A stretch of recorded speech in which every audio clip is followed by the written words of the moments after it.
Welcome back to the Profitable Preschool Podcast, where we speak with visionary childcare CEOs who are building centers with staying power.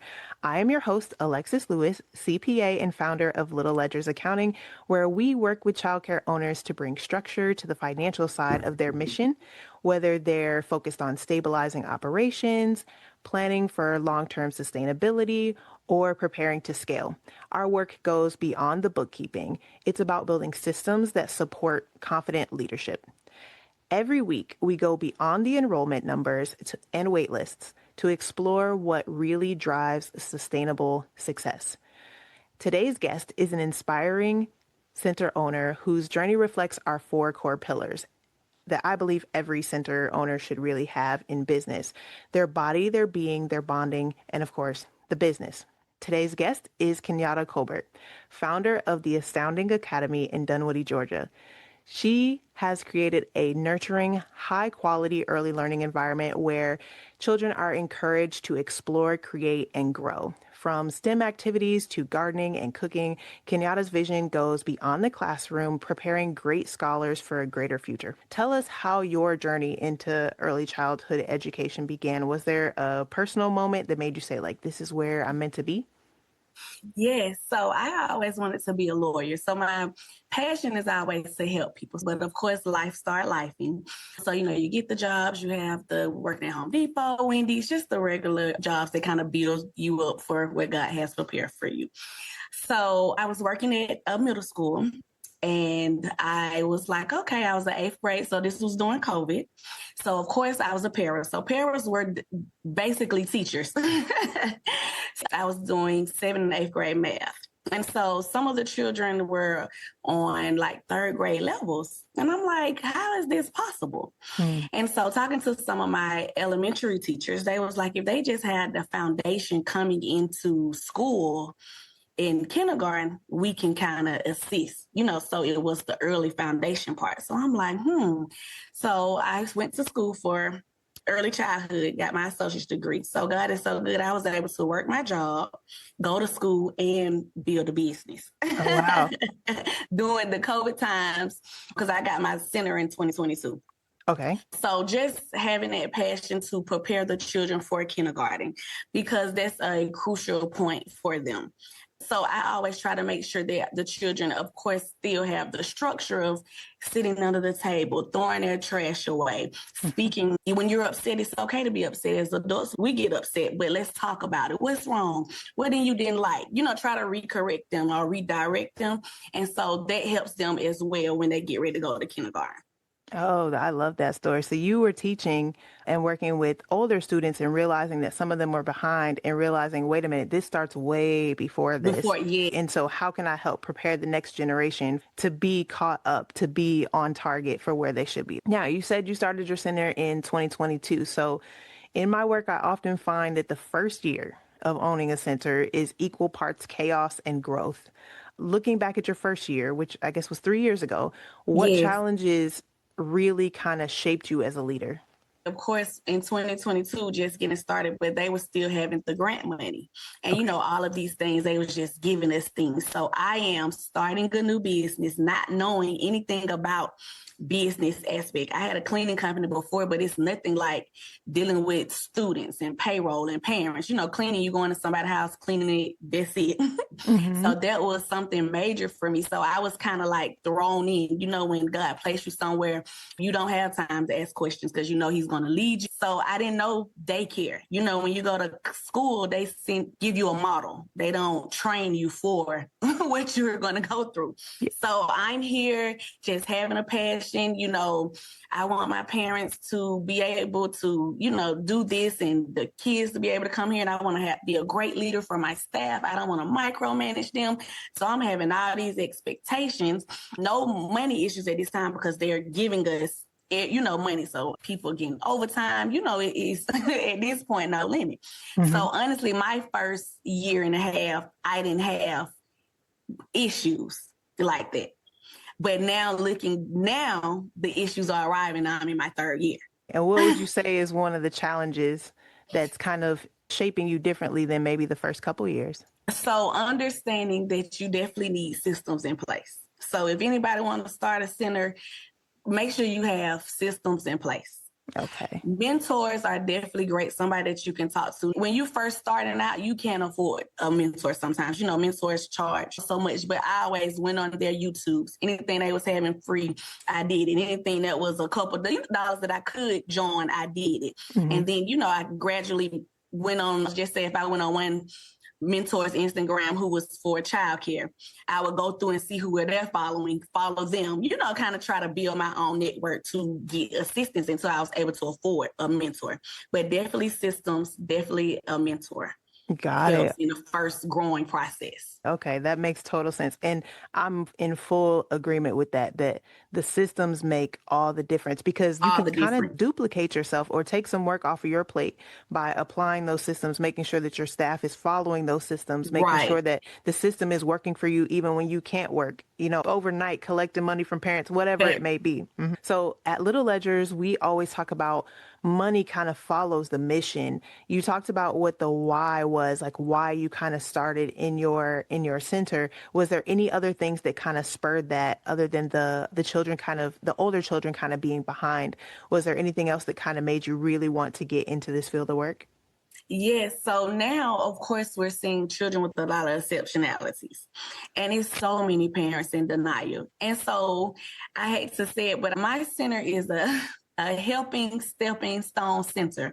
And I just had to realize that, you know, God has told me that I'm supposed to help people. I'm here to do that. So I used to get upset when people leave. You know, once I help them and they go on, I'm like, oh, you know, I kind of helped you find where you needed to, things you need to do, and you just leave. Mm-hmm. But now I'm getting this, you're just the stepping stone for them. So we have parents who children have exceptionalities, and of course they are either in denial or unaware. Okay. And so I always try to tell the parents, it's okay. Long as we taking care of it now, they will be great throughout their life, but we have to tackle it now. You know, some parents, they hate it. They go to another school and get, you know, because everybody kind of doesn't deal with it. So they'll get put out of their school, then guess what? They have to come back. And, you know, it's a hard conversation to tell somebody certain things about their children, but it's resources out there for them to help. So I try to make sure that they have those resources to get that assistance to help with them. So that's definitely my passion too, because they are so smart. They are the great kids, and they just need somebody to help them navigate things that they kind of don't understand. Right, exactly. And I'm in full agreement. My journey as a mom started in 2020. So we found out a week before the world shut down that we were expecting. My first child was born in November of 2020. And so being a mom who has children that were born in that era, if you will, and seeing my child's peers who were born in that era, my son will be 5 in November, so we're right at that point. I have noticed that there have been more children who have exceptionalities, like you were talking about, specifically in this age group, maybe in higher numbers than what people have seen before. Mm-hmm.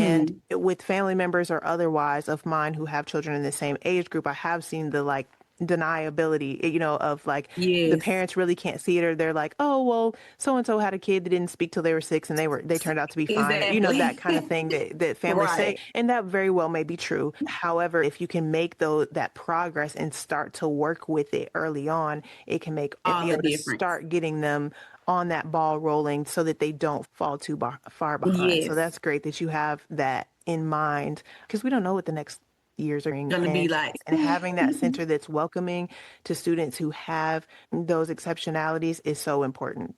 Yes. So let's talk a little bit about the part of leadership that often people don't see, the physical demands. I've seen firsthand how owners who care for their body lead with more clarity, with more calm, with more confidence. What routines or rituals would you say kind of help you stay energized and physically grounded while running your center? So, Alexis, I am now Sunday getting that together. In the last year or so, have just been feeling like I was in a box, because it's just so much was going on. Of course, I got married, had a wedding. You know, you gotta kind of be a wife. So now I'm navigating being a wife, being a mother, dealing with a center. They calling me for everything. I can't even go to the store. So I haven't had time to sit and have a ritual or something that I do because everything has been out of order. But now I am getting to order to where I put everything on a calendar so I can remember it and see it. So that has been helping me.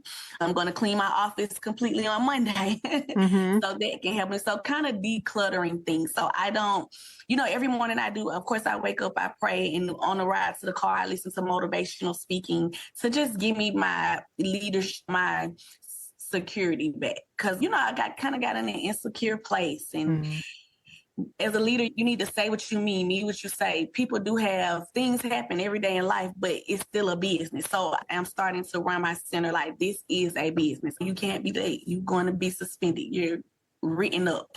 So I'm just being more stern of what I want and what they cannot do anymore.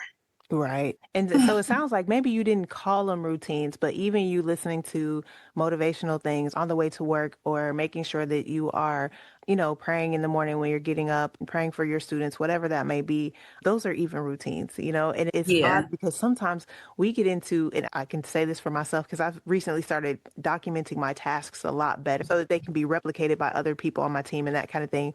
But it started off where I was just trying to remember everything. This was me. Wait a minute, you're gonna drop a ball trying to keep it all in your head. Right. And God forbid something were to happen to you and you weren't able to do that task. It's like, how many of those things are you going to remember or that somebody else could be helping you with? Right. It's like your baby. Yes. So I'm learning to delegate tasks. Like, it's okay. You don't have to be controlling everything.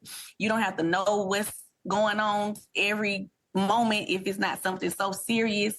Just, you can't do it all. Delegate it. Give it to somebody else to do. Absolutely. And sometimes I've heard that called de-skilling. Instead of having the person with the highest skills, the leadership team doing some of the smaller tasks, de-skill it or even hand it off to AI or some type of system to where it can handle that for you at a lower pay rate than what you should be, the things that you should be strategically working on as the leader. Yes, Totally definitely. get that. Okay. So now tell me, you're 3 years in. It sounds like the first year and a half or so went pretty smooth in terms of finances because of the supplements that you were able to get from the state for the COVID era. Have you hit a season of burnout or exhaustion yet and kind of had to reclaim your energy while still running your team and the center? Yes. So, of course, I got diagnosed with high blood pressure, and it's with the weight as well. So I've gained weight, but it's the business also. So I just have to try to, like I said, be organized. Being a leader is very hard. So now I am in a place because every day I look at my account, the bills are high, the balance is low. And some days I just bust out laughing because I'm like, I just don't know. Everything I'm trying isn't working. The staff is, kind of doing too much. And I have had plenty of burnout, want to give up. Like, is this even for me? But, you always go back to your why. You wasn't given this to give up. Everything has a season. So I'm just in that season. It's a weird season. It's an isolation season, but I know why I'm in the season. That makes total sense. And it's like you're there. You are meant to push through that. Right. And it's very hard to be isolated. You really can't hear from God. You hear little murmurs, but you don't know. You're trying to be obedient. Everything's coming at you. And then you'd be questioning, wait a minute, am I walking in my purpose? Exactly. So I'm just, sticking it out. I know it will get better. Yeah, absolutely. And I know when you and I talked initially, there was the question of like, wait, but I'm new to this. Like, well, what is it that I have to offer? And I told you, I said, listen, there's people out there who need to know that they're not alone. Right? That they're not experiencing this because they're incompetent or that they're, they haven't figured it out yet. This is a startup business. You're in your first 5 years of business and some people don't even make it to 3. And this is a difficult business to be in and you're doing it and you're doing it well. You're showing up and your team is showing up every day. It's going to happen. And Alexis, it's crazy because I was asking God just take me out of my elements, put me in places to where I'm not used to. And it's crazy when you email me, I'm like, this must be fake because I know nobody not reaching out to me about finances. So I'm like nervous. And so when I called, I'm like, I hope she don't think I have it together. Yeah. So thankful for the call. Yeah, because it's like we're highlighting you because you're exceptional. Because we see that not only are you building your business, but you're making a difference in the lives of the kids. And it's not all about who can build the biggest empire. We're looking at people who are influencers within the space and we're saying, oh, I'm trying to get like her. And sometimes we can even try to scale too fast without having all of the pieces together for where you are now. So you're really, in these first 3 to 5 years, you're really setting the foundation for what is to come. You're able to build those systems. And when you are ready to scale or expand, you can choose at that time, like, wait a minute, the second time it's easier. Yes. Because now I've worked out some of those kinks that were there at the beginning. Right. And now I have a newfound appreciation even for the process. And a lot of my systems are already set up and it's just rinse and repeat on some of those. Yes. Absolutely. So when I'm working with clients, a lot of times we don't just talk about spreadsheets and finances all the time, even though that is one of them. We also talk about belief, your purpose, your identity, your connection to something bigger than just the day to day. That's kind of what fuels longevity in this business. Everybody I've talked to so far has spoke about their faith, whatever that may be for them. How does your faith or spirituality shape how you lead and make decisions as a business owner? Yes, so people say I'm too humble. I try not to overstep certain things. I kind of sit back and let things build up, kind of to see if it's me or is it you before I say something. And so I'm learning kind of nip it in the bud then, express how you feel then instead of just waiting and let it fester. So I'm, working on that. My faith has been very shaken, a few months ago. And I know it's, that's the devil as well too. But I am getting back in the will of God. I'm on my 30-day fast right now, just trying to make sure that I'm not missing anything. I don't want to overstep what God has for me. I don't want to miss out. I want to be right where he has me to be. So I wasn't, you don't forget about God. Right. I just wasn't constantly going because, for me, I feel like I'm not about to keep asking God the same thing.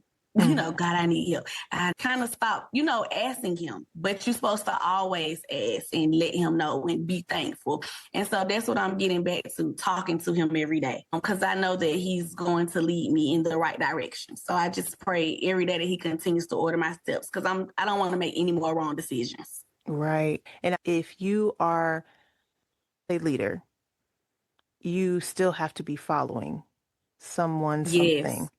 If you are connected to the source, then that helps you to be able to manage your systems, helps you to be able to manage your process, helps you to be able to manage your staff and lead in the type of way that you want to. With your initial answer, it sounded like you were saying that there was maybe some issues with staff and you're like, I need to address this the first time I see it. Yes, so that's what Is there any particular examples that you can think of that might help someone else who's on a similar path where there's a issue in your center or there's something that you need to address up front? Yes, especially with late. So if you kind of have a small center and they're great, but they're always late. So you kind of try to deal with it because for one, you don't want to go back in the classroom. So you kind of accept that. But then that's what people will continue to do. And then when you correct it, it's like, well, I've been doing this. And so that is one thing you have to nip in the bud as well. Late, we have to suck it up and might have to go in the classroom just to show somebody and the rest of the staff, because when people think they need you, that's when things happen. Because they feel like, she ain't going to come in this classroom, so I can do this. She need me. So once people start feeling like that, they start being lax. So kind of trying to always be, it's not micromanaging, but watching them or letting them know, even though if you're not hiring nobody, bring people in and act like you're interviewing. Just so they can see, I could be replaced. Yes. And so and just not letting things slide. No, no, no. Mm-hmm. Now I tell them, can you make all the arrangements first? But I'm not up trying to figure out a replacement for you for today. Right. Yeah, that makes sense. And so it's like you're teaching them how to treat you, showing what the culture of your center is by showing this is what we're able to tolerate, this is what we're not able to tolerate. If you're coming in late every single day, that's not acceptable.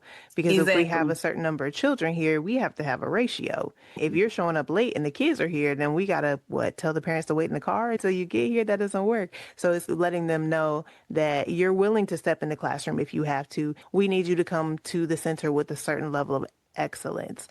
And that part of that excellence is showing up on time based off of when your schedule was. That's good. Definitely. Because if I need you to stay late, you're going to want that overtime money. Exactly. Anytime yes, you want that overtime, but you just can't get to work on time. It's crazy. Right, exactly. I know we talked a little bit about this, but when cash flow is tight or systems aren't working, oftentimes it's mindset that kind of gets people through those. What beliefs or practices have helped you to stay grounded in those challenging seasons?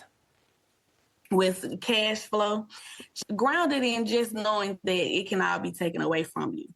I do try to advertise for my center as well. So I am working on that because we are up a hill. We are a hidden gem. Like if you ride past, you won't be able to see us. So I'm working on advertising and getting out in the community as well to bring awareness to the center. So that's why I say when people first starting off getting centers, kind of trying to work on your marketing, definitely have your systems. Make sure you're hiring the right staffs. Weed them out in the beginning so you won't have to let it linger on later. So just try to do everything up front when you first get in your center. Got it. That's good advice. Kenyatta, we often talk about business growth, but rarely talk about kind of how that intersects or aligns with our personal relationships. I believe that you can have both a successful business and still be connected and have fulfilling relationships with your family. And I try to always make sure that my clients build with both in mind. How do you now stay connected to your family or your loved ones while still leading a demanding business? So I am the oldest of my siblings. And, I help my grandmother out. Family is totally different. My family was working with me, like my sisters, they were working with me. But everybody can't take you telling them what to do in a business setting. Mm-hmm. None of my family works for me now. My daughter comes in the summer, but I can control that. With my family, I help them out as much as I can. Whatever they need, I'm there for them.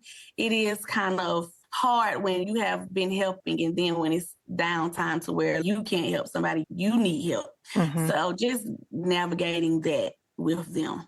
Letting them, this is a season where I just need you guys a support right now.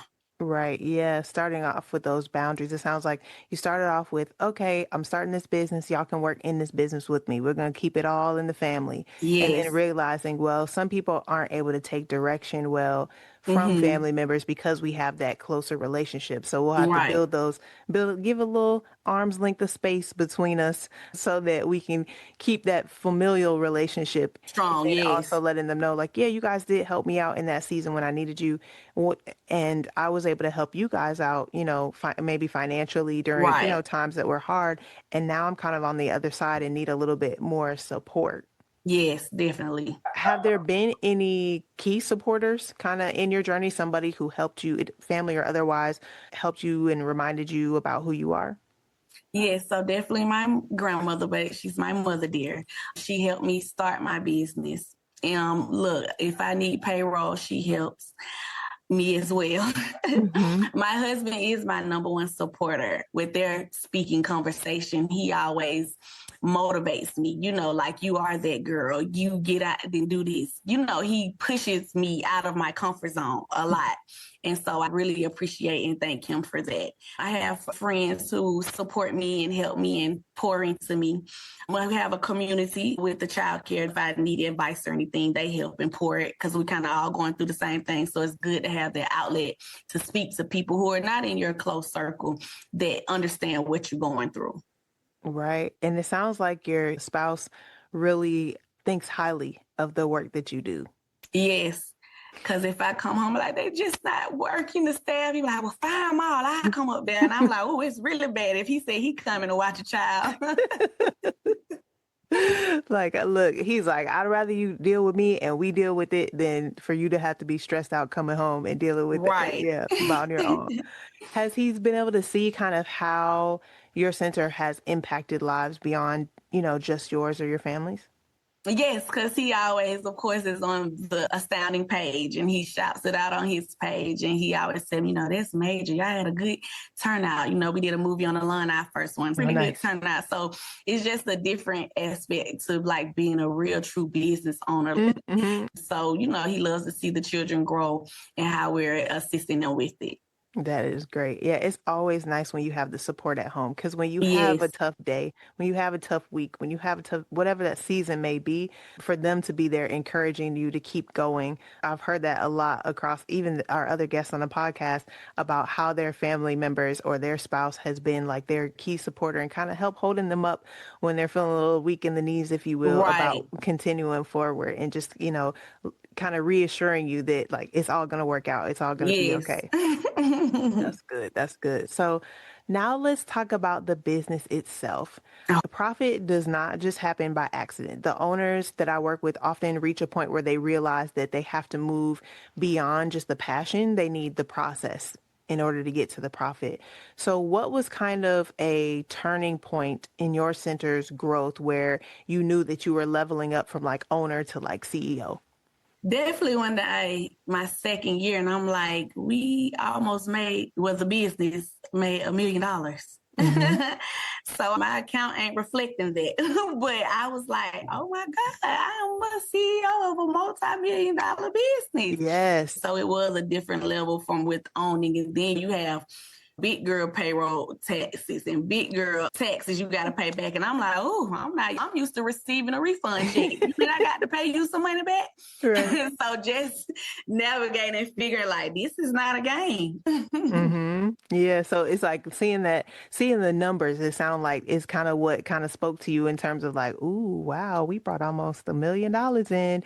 We're doing some big things here. Oh, and that tax bill is due. That's kind of high. Yes. Yeah. Okay. I got it.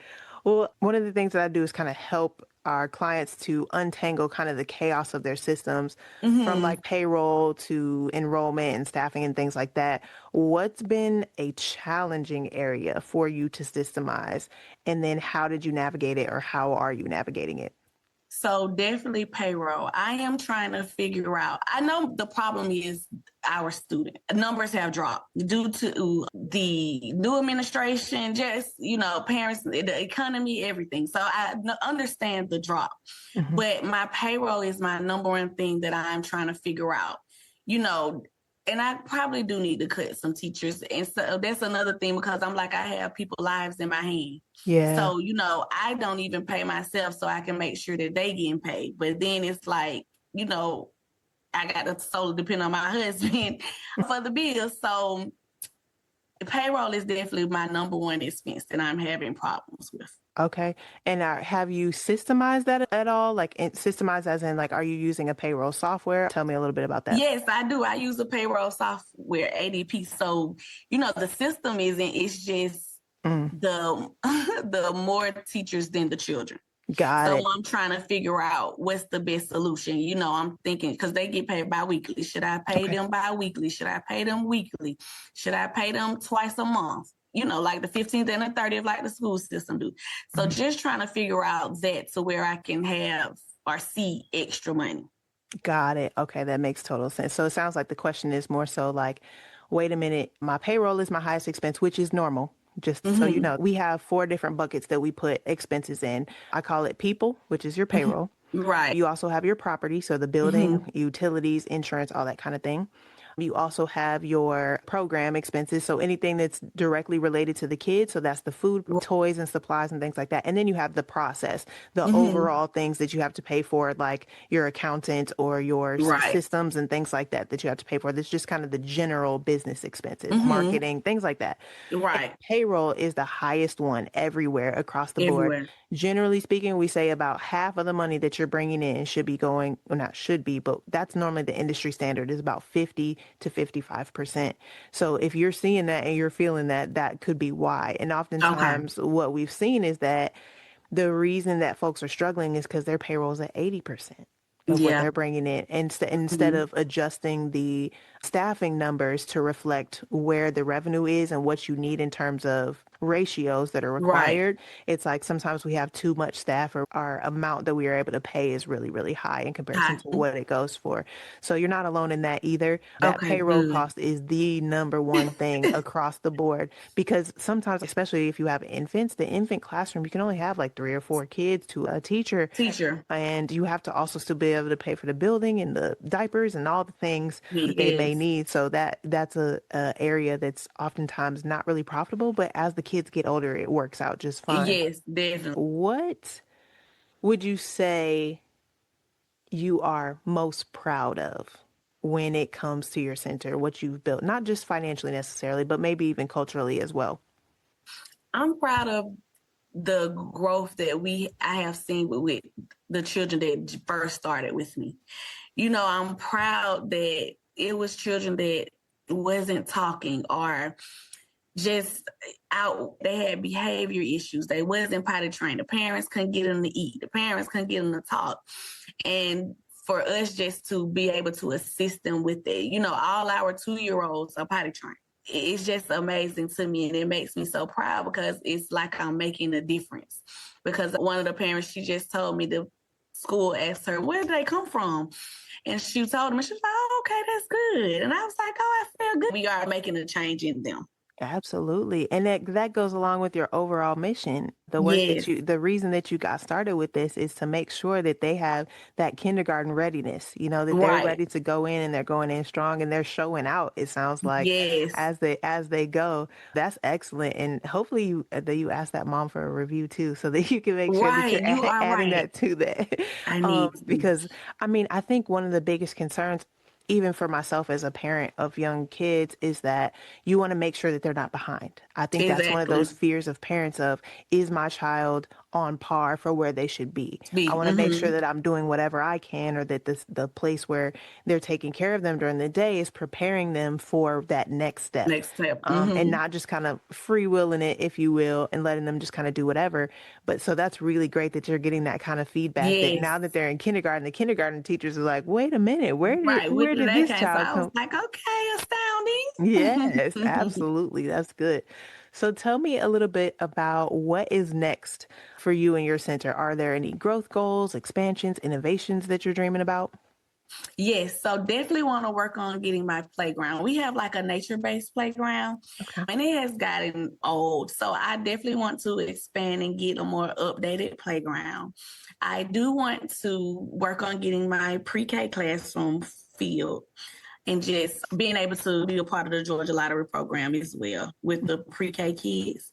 And just being able to do certain things to get us known, bring things to the center that the children like my girls, they love to dance. I want to be able to have people show them how to dance or do gymnastics. So just trying to bring more programs to the school. And I also want to kind of have a RBT or OT, because we do have a speech therapist on site. So just Okay. bringing more things to where our center can kind of be a one-stop shop Hmm. for the parents.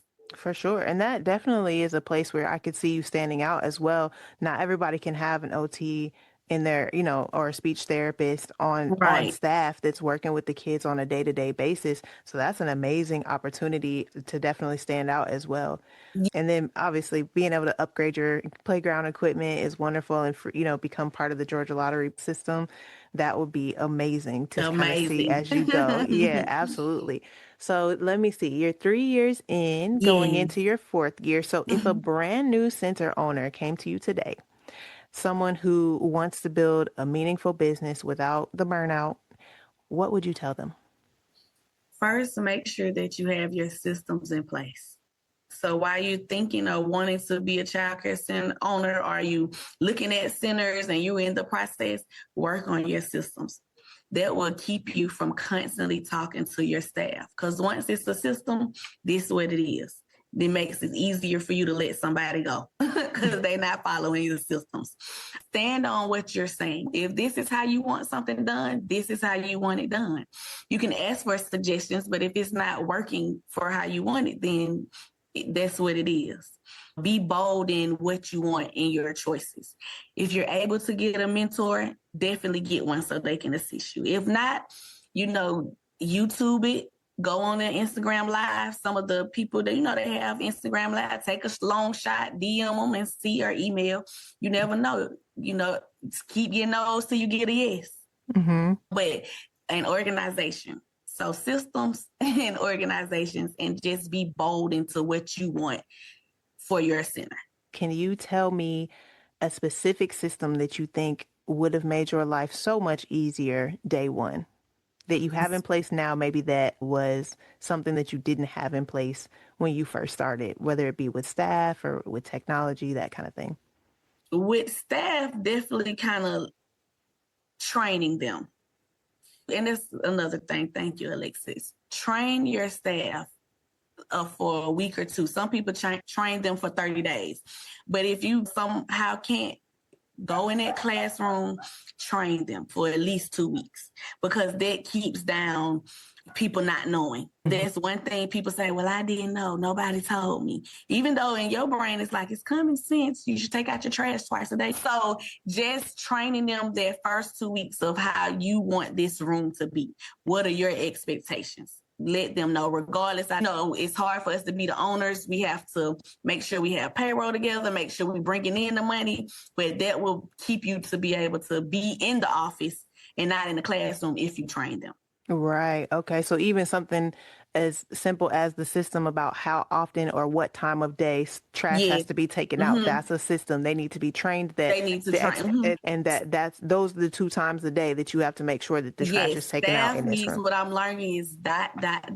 When you come into the building, cut on the light, turn on the crock pot, roll out the mats. Like, they definitely need dot. If you give them room to not have it and they do it their own way, or they say they won't do it, I mean, nobody told them, that's what they would use. Right. I totally understood. And like you said, if you have a system, then you know that regardless of who's working that morning, that the same steps will happen, so that it's truly a process that they're going through every single day. And you make sure that all the things that would have needed to be handled are all handled, because everybody knows that. One thing I would wish, and I probably wouldn't have such a high blood pressure, is those systems. Number one. Systems. Sounds like the advice would be to think about what those systems would be that you need in place every single day. What if I was to walk in here, what would I need to do? Once you start being in the business, anything that you don't like or had a conflict with, make it a system. Yes, absolutely. Yes. We had a parent, she brought her wipes in. We had non-scented wipes, and the lady in the baby room, she used the non-scented wipes on the baby instead of the parent wipes. So she made a hoop holler about, you using the wrong wipes on my baby, and da da da da. And bibs too. My baby have these bibs only. No problem, ma'am. We made a system now. We have non-scented wipes. They use on all children. If you want to bring wipes, they are, they will be used, but all non-scented wipes are used on all children. And we provide our own bibs. Right. Because it can be so easy for those types of things to get lost every time. Yes. Every time I change this child, I got to go get this pack of wipes. And then with this child, I got to get that pack. I can imagine that creates chaos, because you're like, can I just wipe this behind, please? With one part of the system, because now allergies aside or something like that. Like you said, non-scented makes the most sense. But it's like, I can see how that can create chaos for your teachers when they're trying to decide the parents. Yes, exactly. And all the numerous needs and wants that they might have on a day-to-day basis. So that makes total sense. And another thing, don't be afraid to lose a parent or a teacher. Because if someone wants to go because of a rule, they wasn't the parent for you or the teacher. Our money isn't good money. You do need the money, but your peace and the atmosphere of your center is more important. Absolutely, absolutely. And you're running that center and having those children in the building on a day-to-day basis. So it's Right. best for you to decide kind of what works for our environment and what Mm-hmm. works for our staff and what works for our systems and putting those things in place. And like you said, if it's not a good fit, it's not a good fit. Every place is not for everybody. About it. Mm-hmm. Mhm. Definitely. That makes sense. Well, thank you so much for sharing your journey with us today. I love that you were so open and transparent with your story. It is a perfect example of how, you can get started, have a great program, and also still have room to grow and room to move Yes. and room to be able to do things differently and learn from your experiences. And I love how you've created structure and systems as time has gone on. You obviously have the belief and also the support behind you. And so I just want to say to our listeners, if you're listening and you think that I need that kind of foundation for my center, or I need some help with that, you can definitely reach out to Little Ledgers. We can help with smart tax strategy, clean financials, CEO level clarity for owners like you. And I also want to know, Kenyatta, how can people get in touch with you? So you can follow me on Instagram at the Astounding Academy. And if you have any questions, you can email me at info@theastoundingacademy.com. Oh, And amazing. Go Mr. ahead. Alexis, I want to thank you. You have brought me out of my element. This was so fun. I wasn't nervous I've been nervous for like 2 weeks and like, oh my God, I hope she calls and say we have to reschedule. This was really fun. I enjoyed it. You are welcome. Thank you for lending your story and your advice to other owners to see that they're not alone, that they are, even if they're in isolation and they don't have friends or family who are in this exact space, that there are other owners around the country who are in a similar place. I think that is so important to share. So thank you again for being on the podcast. So until next time, when we meet again, keep on leading with love and building with purpose.